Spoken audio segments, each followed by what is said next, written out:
বৃহত্তর ময়মনসিংহ অঞ্চলে শস্য নিবিড়তা প্রকল্প, ফসল বৃদ্ধি প্রকল্প, সেই প্রকল্পের বিভিন্ন কৃষি পণ্য যারা কৃষি উৎপাদন করেন তার মধ্যে রয়েছে সরিষা, ভুট্টা, ধান এবং ফুলকপি, রঙিন কপি, বাঁধাকপি। সেই সমস্ত ফসলের মাঠ সয়লাভ হয়েছে। এবার স্মরণকালের ইতিহাসে সবচেয়ে বেশি কৃষি উৎপাদন হবে নকলা উপজেলায়। এখানে মাঠের অবস্থা খুবই ভালো। এই প্রকল্পটি চলমান প্রক্রিয়ায় যেভাবে এগিয়ে যাচ্ছে, আগামীতে আর প্রভাব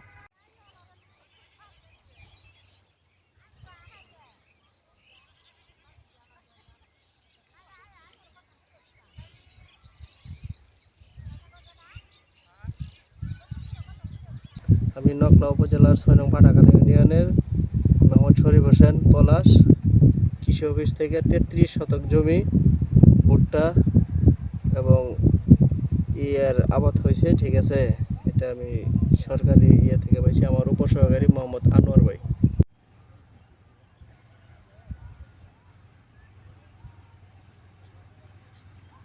এবার ভুট্টা আবাদ ভালো হয়েছে। আবার দ্বিতীয়বার আবার ভুট্টাই আমরা করবো সবাই।